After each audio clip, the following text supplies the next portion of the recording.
Fact mania. Hello friends.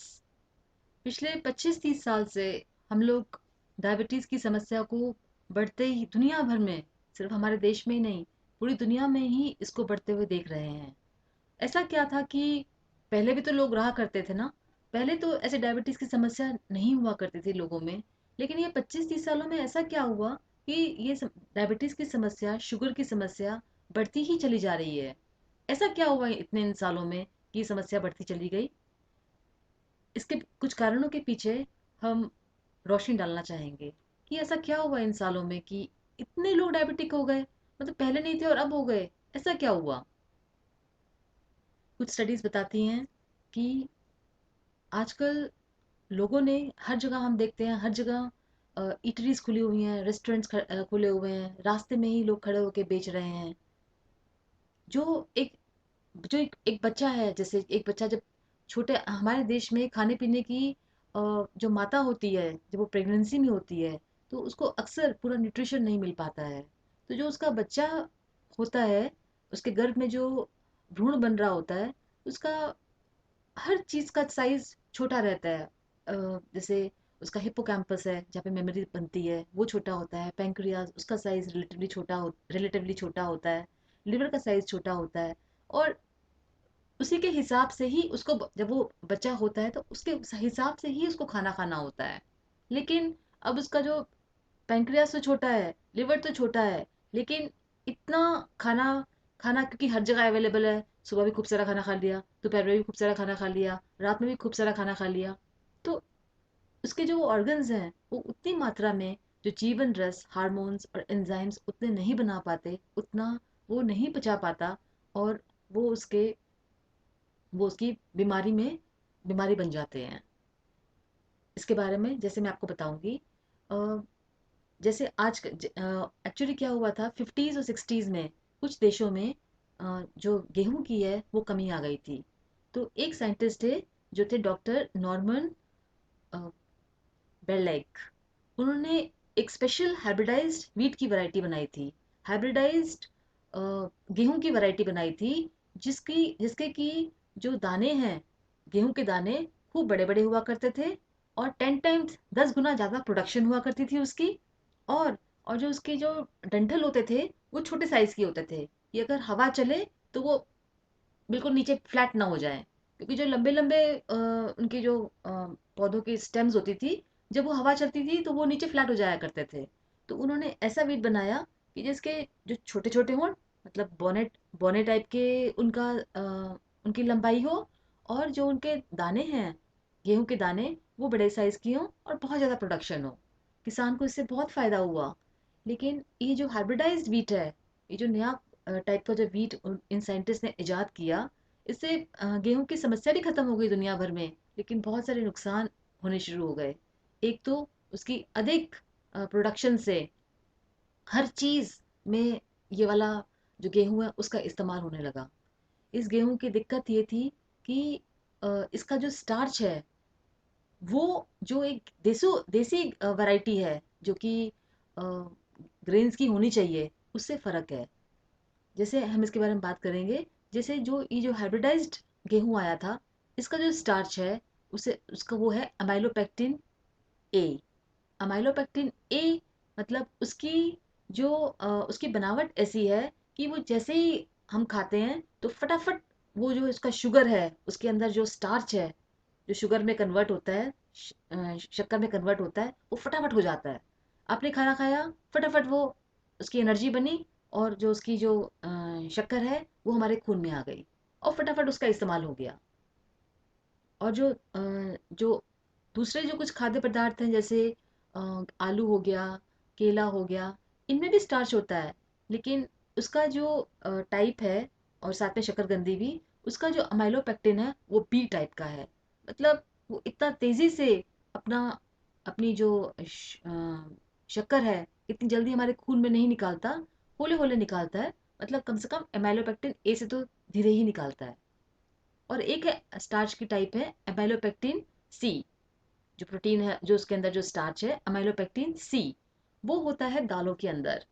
या फिर जैसे राजमा, काले चने, सफ़ेद चने, दालें, सोया और ऐसी ऐसे और काफ़ी सारे ग्रेन्स, अलग अलग जगहों में अलग अलग दालें भी मिलती हैं। तो उन सब दालों, क्योंकि हर हमारे देश में हर रीजन में अलग अलग टाइप की दालें और बीन्स मिलते हैं, तो उन दालों में भी जो जो स्टार्च की मात्रा स्टार्च की टाइप होती है, अमाइलोपेक्टिन सी, वो ऐसी होती है कि वो होले होले टूटती रहती है और होले होले अपनी शक्कर हमारे खून में निकालती है और होले होले उसका इस्तेमाल होता चला जाता है, और हमें बहुत देर तक भूख नहीं लगती है और हमारी बॉडी के लिए बहुत अच्छी है। कुछ ऐसे फ्रूट्स भी हैं जिनका कि जिनकी जो कुछ फ्रूट्स हैं, जैसे चेरी हो गई, जामुन हो गया, फालसे, पपीता, अ, इस तरह के कुछ काफ़ी फ्रूट्स हैं जिनकी जो शक्कर की मात्रा है बहुत होले होले उनकी शक्कर उनमें से निकलती है, और यही हमारी बॉडी के लिए बेस्ट होती है। लेकिन वो जो हाइब्रिडाइज गेहूं था जिसमें अमाइलोपेक्टिन ए है, उसकी इतनी ज़्यादा हर जगह पे इतना व्याप्त है, वो हर जगह हर चीज़ उससे बनी होती है। अब इसका इसका क्या असर हमारी बॉडी पे होता है? इसका असर ये होता है कि जब भी हम कोई खाना खाते हैं, तो वो खाना जो जो शक्कर है, जब वो शक्कर बन जब सब कुछ जब उसका पूरा पाचन हो जाता है, डाइजेशन हो जाती है, तो वो शक्कर में बनता है। स्टार्च जो है वो शुगर में बनता है, शक्कर में बनता है, ग्लूकोज में बनता है। हमारी बॉडी में इसको ग्लूकोज कहते हैं। अब ये जो ग्लूकोज जैसे ही हमारे खून में आता है, जैसे ही एक ग्लूकोज हमारे खून में आता है, तो जो हमारा तो इसकी जो ग्लूकोज की तीन तरह से इसका तीन तरह से इसका इस्तेमाल होता है। पहला इस्तेमाल कैसे होता है कि जो पहला इस्तेमाल है, जो हमारा पेनक्रियाज है, वो फटाफट एक्टिवेट हो जाता है। ओ ओ ग्लूकोज आ गया खून में, ग्लूकोज आ गया खून में। तो उसके जो बीटा सेल्स होते हैं, वो एक हार्मोन निकालते हैं जिसे बोलते हैं इंसुलिन। और ये जो इंसुलिन है, ये जो ग्लूकोज, जो कि सोडियम आयंस के साथ मिलके, ग्लूकोज और सोडियम आयंस, इन दोनों को इकट्ठा इंसुलिन जो है वो सेल के अंदर लेके जाता है। और ये जब सेल के अंदर लेके जाता है, तो सेल के अंदर जो उसका साइटोप्लाज्म होता है, कोशिकाओं के अंदर जो उसकी जो जमीन होती है, जो साइटोप्लाज्म बोलते हैं उसको, उसमें एक 20 स्टेप का प्रोसेस होता है जिसे बोलते हैं ग्लाइकोलाइसिस। वहां पे वो ब्रेक डाउन करता है और 2 यूनिट ऑफ एनर्जी निकालता है, और साथ में एक केमिकल निकालता है जो ग्लूकोज की एक फॉर्म होती है जिसे हम बोलते हैं पायरुवेट। और ये जो स्टेप है, इसमें ऑक्सीजन का इस्तेमाल नहीं होता, और ये टेक प्लेस करता है फर्मेंटेशन, उफान के द्वारा, अपने आप ही होता है बिना ऑक्सीजन के, ऑक्सीजन का इस्तेमाल नहीं करता। ये 2 यूनिट एटीपी के बनते हैं, मतलब जो एनर्जी करेंसी है, एनर्जी के जो यूनिट है एटीपी, 2 बनते हैं ग्लाइकोलाइसिस से, और ऑक्सीजन का इस्तेमाल नहीं करता। और तीसरा, ये जो केमिकल फॉर्म है ग्लूकोज का, पायरुवेट की फॉर्म में वो बनता है।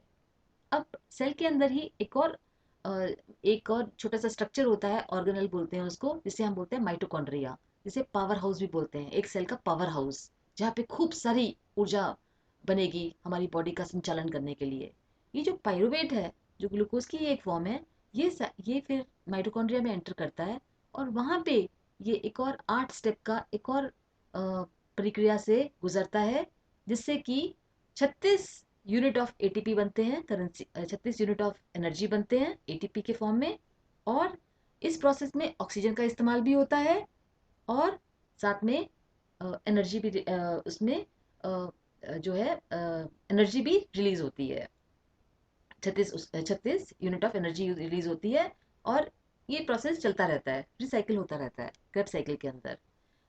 अब जब दूसरा जो स्टेप था, हमने कहा था ना, ये तो पहला स्टेप हुआ कि पैंक्रियाज ने इंसुलिन रिलीज करी, और ये सेल के अंदर गया, और फिर ग्लूकोज पायरुवेट में बना, पायरुवेट माइटोकॉन्ड्रिया में जाके फिर 36 यूनिट ऑफ एनर्जी बने, 2 + 36, 38 यूनिट ऑफ एनर्जी, एक 38 यूनिट ऑफ एनर्जी एक सेल बनाता है। इस तरह तो हमारी बॉडी में कितने सेल हैं और कितनी एनर्जी बन रही है। दूसरा तरीका ये है कि ये जो ग्लूकोज है, जो ग्लूकोज क्योंकि वो शुगर में जो खून में ग्लूकोज जा रहा है, वो हमारी जो मांसपेशियां होती हैं, वो उस ग्लूकोज को उठा लेती हैं और स्टोर कर लेती हैं। जैसे जैसे होता है ना, अंगूर के वो होते हैं, दाने होते हैं, ऐसे वो अपने अंदर स्टोर कर लेता है एज ग्लाइकोजन, कि कभी ज़रूरत पड़ेगी, आप हाथ पैर हिलाते हैं अपने, कहीं जाते आते हैं, काम करते हैं, कुछ फिजिकल वर्क करते हैं, तो उसमें से वो ग्लाइकोजन से, अगर हमारी खून में शक्कर की मात्रा अधिक नहीं, शक्कर अगर इतना शक्कर नहीं है, तो वो जो ग्लाइकोजन है जो कि मांसपेशियों में है, वो वहाँ से उठाते हैं।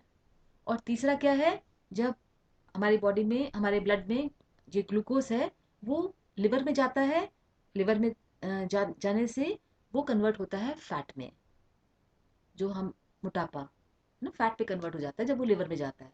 इसलिए जब हम ज़्यादा शुगर खाते हैं, जो बहुत ज़्यादा हम शुगर खाते हैं, सुबह हमने सीरियल लिया, पराठा लिया, या फिर खूब गरम गरम खूब उबाल उबाल के चाय खाई, साथ में बिस्किट भी खाया, तो हम पूरी शुगर ही ले रहे हैं। और किससे बनी है वो शुगर? ये चीज़ें बनी हुई हैं, ये बनी है हाइब्रिडाइज्ड व्हीट से। और ये हम अधिक मात्रा में लिए जा रहे हैं, लिए जा रहे हैं, साल दर साल बॉडी पे एग्जर्शन बनता रहता है। और लिवर में एक्स्ट्रा ये वाला जो शुगर है, वो जाके वहाँ पे फैट बन जाती है। अब अब अब हमें ये बात सोचने की है कि अब जैसे हम लोग बोलते हैं कि कितना हम अच्छा, ये जो लिवर का फैट है, लिवर तो फैट हो ही जाता है, उसके अलावा जो ये एक्सेस, उससे भी एक्सेस जो ग्लूकोज होता है, वो हमारे ये जो पेट के आसपास की जो जो यहाँ पे फैट सेल्स होते हैं, जिसे एडिपोज टिश्यू कहते हैं, उधर भी फैट बन जाता है, वो फैट के रूप में जमा हो जाता है, मतलब फैट पे कन्वर्ट हो जाता है वो ग्लूकोज। और आप देखते हैं ना कि जो ज़्यादा अल्कोहल लेते हैं, शराब पीते हैं, या फिर बियर लेते हैं, और बहुत ही अ, जो ये स्टार्च से बना हुआ खाना खाते हैं, रोटी, आलू, आलू की सब्जी खूब फ्राई करके खा रहे हैं, आलू के पराठे खा रहे हैं, या इस तरह की जो खूब वीट से बनी हुई चीज़ें, या रिफाइंड शुगर, जो चाय में डाल डाल के उबाल उबाल के हम पीते हैं, और साथ में बहुत दूध के बहुत सारा दूध ले रहे हैं, तो उनका क्या होता है कि ये जो फैट है, ये हमारे पेट के ऊपर एक्सेस फैट जो है, पेट, लिवर और इसके आसपास जमा होना शुरू हो जाता है। और हम बोलते हैं कि इसकी देखो कितना पेट निकल आया है इसका। और हम सोचते हैं नहीं नहीं, हमें ना खाने में ना वो कम करना चाहिए, फैट कम करना चाहिए, कि भाई घी हमें हमें देसी घी नहीं खाना, कोकोनट ऑयल नहीं खाना, मतलब घी बिल्कुल नहीं खाना है। क्योंकि हम ये सोचते हैं कि ये जो मोटापा है, ये मतलब फैट खाने से आ रहा है। ये फैट खाने से नहीं आ रहा, ये एक्सेस अधिक कार्बोहाइड्रेट जो हम ले रहे हैं, स्टार्च ले रहे हैं, ये जो गेहूं ले रहे हैं, इस तरह का हाइब्रिडाइज्ड गेहूं ले रहे हैं, और बहुत अधिक मात्रा में डेयरी प्रोडक्ट्स ले रहे हैं, बहुत दूध पी रहे हैं, और रिफाइंड शुगर, खूब चीनी वाली चीज़ें खा रहे हैं, मिठाइयाँ खाई जा रही हैं, हलवा बनाया जा रहा है खूब सारा उसमें चीनी डालकर। और हर कभी कभी खाना तो कोई बात नहीं है, लेकिन हर वक्त खाते रहना, उससे शुगर की मात्रा बहुत अधिक हो जाती है। और उससे भी जो एक्सेस शुगर होता है जो ब्लड में, तो वो क्या करता है, हमारा यूरिन के थ्रू बाहर निकल आता है। अब ये जो ये हमने कोशिका की बात की है, सेल, जब वो ग्लूकोज और सोडियम सेल के अंदर जाता है, उसकी इंसुलिन उसको हेल्प करता है अंदर जाने के लिए, वहाँ पे वो एनर्जी बनाता है।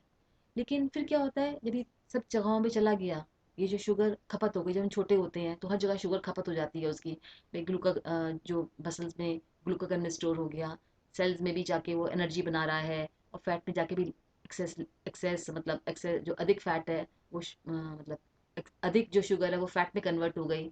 तो अब क्या होता है कि हमारी जो बॉडी है उसमें थोड़ी सी जो शक्कर है वो कम हो गई, क्योंकि इन्होंने अलग अलग जगह पे भेज दिया ना उसको, किसी को मांसपेशियों में भेज दिया, किसी को लिवर में भेज दिया, और कहीं पे फैट पेट वेट के आसपास फैट होके जमा हो गया, तो अलग अलग जगह भेज दिया, तो शुगर की मात्रा कम हो गई। अब जो हमारा ब्रेन सेल है, उसको उसको भी बहुत शुगर चाहिए होती है, वो भी उसका पेट्रोल है, जो ग्लूकोज है वो हमारे दिमाग का पेट्रोल है, काम करने के लिए चाहिए। तो उसको लगता है अरे अरे बॉडी में ना बहुत शुगर की कमी आ गई है। तो उसी रिस्पॉन्स में हमारा जो पैंक्रियाज है, उस समय शुगर की ज़रूरत नहीं होती है, लेकिन हमारी बॉडी को लगता है शुगर की कमी हो गई है। तो जो हमारा पैंक्रियाज है, उसका जो अल्फा सेल्स होते हैं, वो प्रोड्यूस करते हैं एक हार्मोन है ग्लूकागन। और ग्लूकागन जो है, वो जो जहाँ जमा जमा जो जगहें हैं, वहाँ से ग्लूकोज को तोड़ के, जो ग्लाइकोजन में जमा हुआ था, उसको ग्लूकोज में वापस बनाता है उसको, या फिर कहीं फैट है उसको वापस बनाता है। तो इस कंफ्यूजन में हमारा जो कि कभी बन रहा है तो लोग उसके ऊपर, जब उनको भूख लग रही है तो वो खाना खा रहे हैं, उनको ये समझ नहीं आ रहा कि अगर वो जब उनको भूख, खाना खाने के बाद जो उनको हल्की सी भूख लग रही है, तो खाना टूट रहा है और अलग अलग जगह पे वो ग्लूकोज जा रहा है। तो आप पानी पी लीजिए उसके ऊपर, कोई ज़रूरी नहीं है कि आपको खाना खाना है, थोड़ा समय दीजिए अपने खानों के बीच के अंदर, ताकि वो जो जो आपको खाने के 2-3 घंटे बाद भूख लग रही है, इसका मतलब ये नहीं है कि आपको खाना खाना है, आप पानी पी के अपनी तृप्ति कीजिए। क्योंकि वो जो उस टाइम पे आपके जो ग्लूकागन के सेल हैं, वो फिर वो जो जो यहाँ वहाँ जो अधिक जो शक्कर की मात्रा थी जमा हो गई थी यहाँ वहाँ, वो टूट टूट के उसका उसका इस्तेमाल होगा। अगर आप उसको मौका ही नहीं देंगे इस्तेमाल होने का, तो वो बस वो पेट में जमा होती जाएगी, होती जाएगी, होती जाएगी, और यूरिन के थ्रू बाहर निकलती जाएगी, जिसे हम बोलते हैं डायबिटीज मेलेटस। क्योंकि हम ये इस तरह के जो रिफाइंड शुगर है, चाय को उबाल उबाल के पी रहे हैं, खूब दूध वाली चाय पी रहे हैं, और कॉफ़ी पी जा रही है, और खूब भून भून के हम हलवे वगैरह, मिठाइयाँ बाजार में अलग अलग किस्म की मिठाइयाँ मिलती हैं वो खा रहे हैं, और रोटियाँ बहुत सारी खा रहे हैं, जो इससे बनी हुई हाइब्रिडाइज्ड व्हीट से बनी हुई रोटियाँ खा रहे हैं, या मैदे की चीज़ें खा रहे हैं। तो उससे क्या होता है, बहुत होते होते एक उम्र के बाद, क्योंकि बहुत हो गया ना, हमारी बॉडी ने बहुत ओवरलोड ले लिया उसका, तो बस फिर ये जो इसकी शर्करा की मात्रा अधिक हो जाती है, क्योंकि कोई जगह रह ही नहीं गई अब इसके स्टोर होने के लिए, क्योंकि आप वक्त ही नहीं दे रहे हैं उसको दो खानों के बीच में, कि अब ये जो अधिक जो शक्कर है उसका हाजमा भी तो हो ना। तो इसलिए अपने जब आपको जब आपके जैसे आपने 10 बजे के आसपास अपना भोजन कर लिया, 11 बजे के आसपास अपना भोजन कर लिया, उसके बाद टाइम दीजिए कम से कम 8 घंटे का। उस बीच में आप सलाद खा लीजिए, फल खा लीजिए, जो मौसमी फल आते हैं सबसे सस्ते वाले फल हैं वो लीजिए। आपको हर वक्त खाना नहीं खाना होता, खाना अपना एक दफ़ा रखिए या 2 दफ़ा रखिए, खाने को हजम होने दीजिए। जो वो एक्सेस जो शक्कर थी, वो जो अलग अलग जगह जमा हो गई थी, ग्लाइकोजन में, जो मसल्स में, या फिर लिवर के अंदर फैट में, या पेट के आसपास विसरल फैट में जो जमा हो गई है, उसको इस्तेमाल होने दीजिए, उसको मौका दीजिए, टाइम दीजिए। इसके अलावा ये जो हाइब्रिडाइज वीट है, इसका जो ग्लूटेन है, जिसकी वजह से इसमें चिपचिपापन आता है, वो भी हमें बहुत नुकसान, हमारे जो बीटा सेल्स हैं हमारे पैंक्रियाज के, जो कि इंसुलिन प्रोड्यूस कर रहे हैं, वक्त के साथ साथ उसको भी वो परमानेंटली डैमेज कर देता है। तो फिर हमें किस तरह का खाना खाना चाहिए? जैसे आपके देसी अनाज होते हैं, देसी गेहूं है जिस पे कोई छिड़काव नहीं हुआ, और देसी कुछ सुपर फॉस्फेट वगैरह का, वो आपको छोटे छोटे दाने ज़रूर होंगे, लेकिन बहुत हमारी बॉडी के लिए वो अच्छी होती हैं देसी अनाज। जैसे देसी गेहूं, फिर जैसे एक डॉक्टर खादर हैं, वो मिलेट्स पे बहुत काम करते हैं और बहुत लोगों को एडवाइस करते हैं। तो मिलेट्स जैसे ज्वार हो गया, जौ हो गई, बाजरा हो गया, इसके इसको उबाल के ले सकते हैं, इसका दलिया बना के उबाल के आप सब्जी के साथ खा सकते हैं, या फिर आप उसको आटा बना के उसका इस्तेमाल कर सकते हैं। देसी गेहूं की रोटी है, उसमें थोड़ा सा चने का आटा मिला लिया, जौ का आटा मिला लिया, मेथरों का मेथरों का पाउडर बना लीजिए, वो मिला लीजिए, ताकि इसका जो ग्लाइसेमिक इंडेक्स है, मतलब जो शुगर, जो ग्लूकोज है, वो उसकी टूटने की जो फटाफट टूटने की जो संभावना है, वो थोड़ी धीरे हो। इसलिए इसके आप चने का आटा मिला सकते हैं, मेथी दाने का आटा मिला सकते हैं, जौ का आटा मिला सकते हैं, या कभी कभी बेसन की ही रोटी बना के खा लीजिए। तो ये इसको थोड़ा ब्रेक दीजिए, और एक दो उनके अनाजों के बीच में टाइम दीजिए। और आप जहाँ के रहने वाले हैं, वहाँ का जो लोकल ग्रेन है, उसका इस्तेमाल करना चाहिए हमें। जैसे साउथ के लोग हैं, वो राइस का इस्तेमाल करते हैं, उन्हें कोई ज़रूरत नहीं है कोई और दूसरा ग्रेन खाने की। जो ब्राउन राइस होता है, जो भूरा वाला राइस होता है, जो जिसका उतारा नहीं गया होता, उसका हस्क उतारा नहीं गया होता, वो बहुत रिच होता है एक एक केमिकल को, जिसको बोलते हैं मेटाडाइकोल। मेटाडाइकोल होता है, वो बहुत ही हमारी बॉडी के लिए लाभप्रिय होता है। डायबिटीज़ नहीं होती उससे, कैंसर नहीं होता, और तरह की बीमारियां भी नहीं होती हैं उससे। और ये जो दूसरे देसी अनाज हैं, जैसे ज्वार हो गया, बाजरा हो गया, और रागी हो गई, इन सब में क्या होता है कि मैग्नीशियम आयन बहुत होता है, और बाकी selenium, silica, magnesium, vitamin vitamin 17, vitamin B17 एक और विटामिन है, जो कि देखा गया कि हमें बहुत बीमारियों से बचाता है। मैग्नीशियम की खासियत ये है कि एक तो वो हमारी नसों को काम डाउन करता है, हमें नींद अच्छी आती है, जो कि हरी सब्जियों में भी पाया जाता है, हरे पत्तेदार सब्जियों में। तो ये ज्वार बाजरा और जो मिलेट्स हैं, इस तरह के जो देसी अनाज है, इनमें पाया जाता है। और जो मैग्नीशियम जितना ज़्यादा होगा, कैल्शियम की जो एब्जॉर्प्शन हमारी बॉडी के अंदर उतनी अधिक होती है।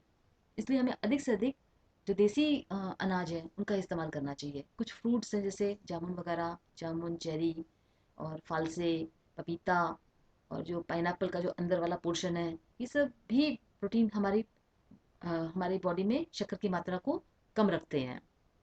हमारा जीवन का लाइफस्टाइल ऐसा है आजकल, लाइफ में बहुत लोगों की लाइफ में हर तरह का स्ट्रेस है, कभी फिजिकल स्ट्रेस है, मानसिक स्ट्रेस है, इमोशनल स्ट्रेस है। लोग अलग अलग किस्म के स्ट्रेस से जूझ रहे होते हैं। जब भी हमारी बॉडी स्ट्रेस में आती है तो जो हमारा ऑटोनॉमिक नर्वस सिस्टम है वो एक केमिकल्स जिसे बोलते हैं कैटेकोलामीन्स, वो प्रोड्यूस करता है। कैटेकोलामीन्स ये एड्रिनल ग्लैंड्स में ये एड्रिनल ग्लैंड्स होते हैं किडनी के ऊपर, हमारे कुछ गुर्दे होते हैं उसके ऊपर एड्रिनल ग्लैंड्स होते हैं जो रिलीज करते हैं एड्रेनलिन। जो कि जैसे आपने एक कोई कुत्ता देखा आपको भागता हुआ आ रहा है तो आपके अंदर फटाफट एनर्जी आती है, आप फटाफट भागना शुरू करते हैं, इसको बोलते हैं फाइट और फ्लाइट हार्मोन्स। तो एड्रेनलिन जो है नॉन इफाइन ये जो रिलीज करता है हमारा एड्रिनल ग्लैंड, ये हमें जो ये स्ट्रेस है, फिजिकल इमोशनल मेंटल स्ट्रेस, हर टाइम लोग टेंशन में रहते हैं, वो प्रोड्यूस करता है। लोग दफ्तरों में काम करते हैं जैसे, और आपको कोई ऐसा आपका जो सहकर्मी है जिससे आपको हमेशा डर लगता है, आपका कोई बॉस है उससे आपको डर लगता है, जब आपको डर आता है तो फिर ये वाला जो जो ये कैटेकोलामीन्स है, एड्रिनल ग्लैंड एड्रेनलिन प्रोड्यूस करता है। एड्रेनलिन का काम है कि ये जो हमारे मसल्स में जो ग्लूकागन है उसको ब्रेक करके ग्लूकोज में रिलीज करता है, या लिवर के जो फैट स्टोरेज है उसमें फैट को तोड़ के ग्लूकोज को रिलीज कर रहा है। लेकिन पहले तो क्या होता था, आप भागते हैं तो आपका इस ग्लूकोज का इस्तेमाल हो गया, लेकिन अब आप भाग नहीं पा रहे हैं तो खून में शक्कर की मात्रा बढ़ती जा रही है उस स्ट्रेस से, क्योंकि आप भाग ही नहीं पा रहे। वो शुगर तो बन रही है, ब्लड में आ रही है ग्लूकागन को तोड़ के, और मांसपेशियों में से और लिवर में से फैट को तोड़ के खून में आ रही है वो शक्कर की मात्रा। कायदे से उसका इस्तेमाल होना चाहिए कि भाई वो लेकिन इस्तेमाल हो नहीं पाता है क्योंकि आप कहीं कुछ काम ही नहीं कर रहे, कुछ आपका एक्टिविटी नहीं हो पा रही, आपको वहीं खड़ा हो रह के बर्दाश्त करना पड़ रहा है बस। तो इसलिए आपको इतना स्ट्रेस नहीं लेना है, किसी से कोई इतना डरने की जरूरत नहीं है, काम एंड क्वाइट। अब अब इन चीज़ों का हमें समाधान देखना है। सब हमें डायबिटीज़ ना हो या डायबिटीज़ हो गई है तो हमें इन सब चीज़ों को देखते हुए, मद्देनजर रखते हुए, हमें क्या लगता है हमें क्या करना चाहिए। पहली बात तो है हमें अधिक से अधिक वेजिटेबल्स लेनी चाहिए। वेजिटेबल्स और जो देसी गेहूं होते हैं जैसे ज्वार बाजरा रागी, काले चने का आटा, मेथी दाने का पाउडर, देसी गेहूं, इसका आप मिक्स एंड मैच करके अपना आटा बना के रखिए। रात को रोटी बना लीजिए, उस पर देसी घी या कोकोनट ऑयल लगा के रात भर रख दीजिए, सुबह बिना गर्म किए हुए उसको दालों के साथ या हरी सब्जियों के साथ इसका सेवन कीजिए। हमारी बॉडी के लिए हरी सब्जियाँ, पत्तेदार सब्जियाँ, या फिर जो मौसमी सब्जियाँ होती हैं, करेला, भिंडी, लौकी, टिंडा, तोरी, और भी काशी फल, और भी जो दूसरे पेठा, अलग अलग जो सब्जियां आ रही हैं, जो मौसमी सब्जियां सबसे सस्ती मिल रही हैं, जो गरम गरम सब्जी बना के आप ये रोटियों को खाइए बिना गरम किए। चावल है, चावल को खाइए। जो भी आपका अनाज से आपने बनाया है, जो देसी अनाज है उसके साथ अपना खाना खाइए। साथ में दही भी रखिए अपने साथ, सुबह के टाइम दही भी खाना चाहिए। और एक टाइम आप रख लीजिए सुबह जब आपको भूख लगती है, नहा धो के 9-10 बजे के आसपास जब आपको बहुत तेज भूख लग रही है तो आप आराम से अपना खाना खा लीजिए। और बीच बीच में पानी का भी सेवन कीजिए। और इसके बाद लेकिन आपको खाना नहीं खाना है। दूसरा सोर्स आपका जो अच्छी जो प्रोटीन्स है, एक तो हरी सब्जियां हो गई। अब हरी सब्जियों और फलों में फ़र्क क्या है? हरी सब्जियों और फलक में फ़र्क यह है कि हरी सब्जियों में मिनरल्स हैं, विटामिन है और फाइबर है। ये जो फाइबर है ना हमारे खाने के अंदर, ये हमारे जो कोलोन है, जो हमारा जो अंतड़ियां हैं, उसमें से उसकी मूवमेंट को लेके आता है। उसकी जो उसमें जो मल जम जाता है उसको खुरुच खुरुच के सफाई करता है। इसलिए आपके खाने में फाइबर बहुत हो, उसको नहीं हटाना है, आटे को नहीं छानना है। तो ये और जो सब्जियां हैं ये फाइबर में रिच होती हैं, फाइबर, मिनरल्स और विटामिन में। और फ्रूट्स में ये सब चीज़ें हैं, फाइबर भी है, मिनरल्स भी हैं, विटामिन भी हैं, लेकिन शुगर है बहुत ज़्यादा उसके अंदर। तो इसलिए आप सुबह के टाइम पे शुगर का इस्तेमाल ना करें। आप सुबह के टाइम एक टाइम अपना भोजन कर लीजिए, जब आपको बहुत तेज़ भूख लग रही है, 9 बजे के आसपास, 10 बजे के आसपास, 11 बजे के आसपास, आप अपना खाना पूरा खा लीजिए और उसके बाद हो गया, बस खा लिया मैंने खाना, अब नहीं। उसके बाद जब अगर आपको 3-4 बजे के आसपास, 2 बजे के आसपास, 3 बजे के आसपास भूख लग रही है तो आप अपना सलाद, जो मौसमी सब खीरा, टमाटर, मूली, जो भी ककड़ी वगैरह जो भी है मौसमी, उसका सलाद बना के खा लीजिए। कोई फ्रूट खा लीजिए, या कुछ नहीं होता पानी ही पी लीजिए। ड्राई फ्रूट खाने का टाइम भी बेस्ट दोपहर के टाइम ही होता है वैसे। और फिर रात को अपना सिंपल सा खाना, जिससे आपने सुबह खाया उतना भारी नहीं, रात को 7-8 बजे के आसपास एक अपना कंप्लीट मील कर, जो आपका भोजन है डिनर वो कर लिया। तो हमें खाने पे रोक लगानी है, थोड़ा टाइम देना है कि ये जो हमारी बॉडी में शक्कर आ रही है इसका इस्तेमाल भी तो हो। ये आपने बस आप खाने पे खाना खाए जा रहे हैं, उससे गैस भी बनती है, एसिडिटी भी बनती है, शुगर होती है, और सारी बीमारियां खाने से ही बनती हैं। और एक बात है ना, जिसे कहते हैं ना कि अ, उपवास ही उपचार है।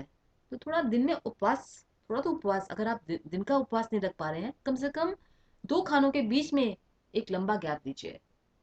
कई लोग तो एक बार ही खाना खाते हैं, वो भी बहुत अच्छा रहता है, और दिन भर अपना कुछ फ्रूट्स वगैरह खा लेते हैं, या सब्जियां, सलाद, और नहीं तो नारियल पानी पी लिया। नारियल पानी की कॉन्स्टिट्यूएंसी बिल्कुल जो होती है वो प्लाज्मा की तरह ही होती है। ऐसे ही जो समुद्र का पानी होता है, जैसे पहले ज़माने में, आउट ऑफ द टॉपिक हो गया वैसे, लेकिन वैसे अब बात निकल ही गई मेरे मुंह से, तो जैसे पहले ज़माने में समुद्र में जो नाविक वगैरह होते थे, अगर कोई उनको कोई दिक्कत आ गई, तो वो लोग सी वाटर थोड़ा सा उसको धीरे धीरे करके ब्लड स्ट्रीम में डालते थे। वो जो सॉल्ट वाटर होता है ना, उसकी, क्योंकि उसकी भी कॉन्सिक्वेंसी बिल्कुल हमारे प्लाज्मा जैसी होती है, तो फटाफट खून बन जाता है। ऐसे ही नारियल का पानी है। तो ये सब कुछ चीज़ें हैं जो हमें ध्यान में रखनी है, ताकि हमारी, तो सबसे अच्छी जो सोर्स है कार्बोहाइड्रेट्स का, वो फाइबर है बेसिकली। आपको direct sugar, refined sugar, hybridise wheat, और ये डेयरी प्रोडक्ट्स पे जो डेयरी होती है, वो उसके जो बड़े बड़े जो मॉलिक्यूल्स बनते हैं डाइजेस्ट होने के बाद, वो भी बीटा सेल्स को, क्योंकि हमारी उसकी काफ़ी जो बनावट है वो बीटा सेल से मिलती है, तो हमारी बॉडी समझती है कि कोई ना एंटीजन, को दुश्मन आ गया है, तो एंटीबॉडीज प्रोड्यूस करना शुरू करते हैं। और वो भी एक रीज़न है ऑटो इम्यून डिजीज़ का, जो ये डेयरी प्रोडक्ट्स होते हैं। और जो जो ग्लूटेन है, जो हमारे अनाज, जो ये हाइब्रिडाइज गेहूं के अंदर आता है, नए वाले गेहूं के अंदर आता है, ये ग्लूटेन भी जो है, ये भी हमारे पैंक्रियाज को नुकसान करता है और शुगर बनाता है। तो आपको डेयरी प्रोडक्ट्स बहुत कम लेने हैं। चाय बिल्कुल, अगर आपको पीनी ही है, बहुत सिंपल चाय बनाइए। पानी उबाल लिया, उसमें जैसे पानी उबल रहा है, उसमें चाय पत्ती डाल के बंद कर दो उसको, और फिर अलग से कप में थोड़ा सा दूध, थोड़ी सी शक्कर आप डाल के, उसमें उसके बाद वो जो ढका हुआ जो पानी रखा था चाय वाला, उसको उसमें डाल के हिला के पी लो। अब बार बार उबाल के उसको दूध की चाय बनाई जा रही है, क्योंकि कुछ ऐसा हो गया ना, अब हम लोगों की हैबिट पड़ गई है चाय पीने की, तो चाय ऐसी बनाइए जो दो टाइम चाय, जैसे सुबह शाम पीते हैं लोग, छोड़ नहीं सकते हैं, तो सिंपल चाय बना के ऐसे पीजिए जो कि शरीर को नुकसान ना करे। तो हमने बात करी अभी कि फाइबर्स जो है, हमने हरी सब्जियों से या मौसमी सब्जी से लेने हैं, सलादों से, फ्रूट से लेने हैं। और सुबह के टाइम फ्रूट मत खाइए प्लीज़, फ्रूट दिन के टाइम खाइए। शुगर की मात्रा सुबह करने ऊपर करने की कोई ज़रूरत नहीं है। दूसरा, एक तो फाइबर हो गया, और प्रोटीन्स का बेस्ट सोर्स है जितने भी ये राजमा, और काले चने, सफ़ेद चने, लोबिया, और अलग अलग जगहों की दालें जो होती हैं, बीन्स होते हैं, हरे वाले बीन्स होते हैं, ये सब बहुत मटर, और ये जो साग साग होता है ना, ये वाला पालक का साग, ये भी बहुत रिच होता है प्रोटीन्स के अंदर। इसका अधिक से अधिक सेवन कीजिए, एटलीस्ट एक टाइम तो उसको रखिए अपने खाने में। और प्रोटीन्स और फैट का जो अच्छा सोर्स है, वो अच्छा वाला आप कोई भी ऑयल का इस्तेमाल कीजिए जो आपके लोकल है। जैसे राजस्थान वगैरह में और साउथ ऑफ इंडिया में तिल का तेल का इस्तेमाल होता है। इवन जो उत्तर भारत में भी सर्दियों में तिल का तेल हमारे शरीर को गर्मी देता है। और उसके अलावा जो मस्टर्ड ऑयल है, सरसों का तेल, कोकोनट ऑयल, देसी घी अपने घर में बटर से निकाला हुआ, क्योंकि उसमें से जो छाछ होती है वो निकाल दी गई होती है, तो देसी घी भी उसका थोड़ा सा इस्तेमाल अच्छा होता है, लेकिन भून भून के मत बनाइए। इसके अलावा हम जब सब्जी बनाते हैं, हमें बहुत नहीं भूननी है उसको, बहुत नहीं ऐसा, जैसे आपने सब्जी आप बना रहे हैं, आपने तेल डाला, उसमें सब्जी डाल दीजिए, उसके ऊपर ही प्याज, अदरक, लहसुन, टमाटर, हरी मिर्ची, और थोड़ा सा हरी मिर्ची और लाल मिर्ची, हल्दी। हल्दी बहुत अच्छी होती है शुगर को कम करने के लिए। ये ऊपर डाल के और ढक के धीमी आंच पे बनाइए। उसको वो छा छा करके बनाने से वो ट्रांस फैट्स बनते हैं, फ्राइड फूड से ट्रांस फैट्स बनते हैं, वो भी हमारे जो बॉडी के सारे ऑर्गन्स को इंक्लूडिंग पैनक्रियाज को बड़ा नुकसान करते हैं। इसके अलावा हमें पानी, नारियल पानी कभी कभी हो सके पीजिए दिन के टाइम। मौसम में आजकल तरबूज आया हुआ है, ककड़ी, खीरा, इसका इस्तेमाल कीजिए। सीड जो हैं, जो है ये अ, जो पंपकिन सीड्स हैं, और पंपकिन सीड्स, सनफ्लावर सीड्स, और सेसमे सीड्स, सेसमे सीड, तिल के जो तिल तिल होती है, सफ़ेद तिल, काली तिल, जब आप आटा गूंद रहे हैं थोड़े से ये भी डाल दीजिए उसके अंदर, तो उसमें सेसम जो ये तिल के तेल है उसके गुण भी आ जाएंगे। तो ये सब कुछ चीज़ें हैं। Be very natural, physical exercise बहुत ज़रूरी है। अधिक से अधिक फिजिकल कोई ना कोई एक्सरसाइज लीजिए, स्विमिंग ले लीजिए, फिजिकल लेबर अपने घर में ही कीजिए। और वॉकिंग कीजिए, या अपने किसी योगा योगा के एक्सरसाइजेज। वॉकिंग तो खूब ही करनी चाहिए। अपना काम, बाजार जा रहे हैं, ये नहीं थोड़ी दूर जाना है, थोड़ा एक्सर्ट करते हुए, थोड़ा फिजिकल। पहले क्यों नहीं होता था लोगों को? क्योंकि महिलाएं क्या करती थी, घर में ही चक्की में आटा गूंद रही हैं, चक्की में आटा वो चक्की से वो गेहूं में से आटा निकाल रही हैं, ये घर का सारा काम वो खुद किया करती थी। ये भी एक कारण था कि लोगों को इतनी बीमारी, थकावट जरूर हुआ करती थी उनको, क्योंकि रेस्ट कम करते थे ये लोग। लेकिन उनको, लेकिन काम काम की वजह से डायबिटीज वगैरह तो पहले सुनने में बहुत कम आती थी, आज से 30 साल पहले। बहुत कम लोगों को होती होगी, जो बड़े स्ट्रेस वगैरह में रहते हैं, हाई प्रोफाइल जॉब्स में हैं, हर वक्त उनको डर लगा रहता है और वो एड्रेनलिन निकल रहा है और ब्लड में शुगर आ गई और भाग कहीं सकते नहीं है, बस डरते रहे हर वक्त। तो उनके अंदर ये सब चीज़ें होती हैं। और लाइफ स्टाइल चेंजेस हैं। बच्चों को भी जंक फूड से दूर रखिए। दिन के टाइम हर वक्त बर्गर, पिज्ज़ा, आप उनको बढ़ावा देते हैं ये सब चीज़ें खाने के लिए। Fiji drinks, Coca Cola. Coca Cola में जो कॉर्न सिरप होता है, हाई इन फ्रक्टोज होता है। फ्रक्टोज, ठीक है, वो इंसुलिन उस पर काम नहीं करता है, लेकिन फ्रक्टोज के जो रिसेप्टर्स हैं वो लिवर में होते हैं, और लिवर में वो जमा हो के वो भी एक फैटी फैटी लिवर को कंट्रीब्यूट करता है, फैटी लिवर को बनाता है। इसलिए कोका कोला हो गए, ये बाजार में बने हुए चिप्स हो गए, इस सब में ये सब चीज़ें, और फ्राइड फूड्स हैं, ये सब जाके लिवर में। और साथ में हनी भी बहुत ज़्यादा मत लीजिए, थोड़ा लीजिए हनी। जैसे कई लोग बहुत हनी लेते हैं या गुड़ वगैरह लेते हैं, शक्कर की मात्रा कम कीजिए। और सिंपल लाइफस्टाइल, एक्सरसाइज बहुत ज़रूरी है। खूब एक्सरसाइज करनी ज़रूरी है।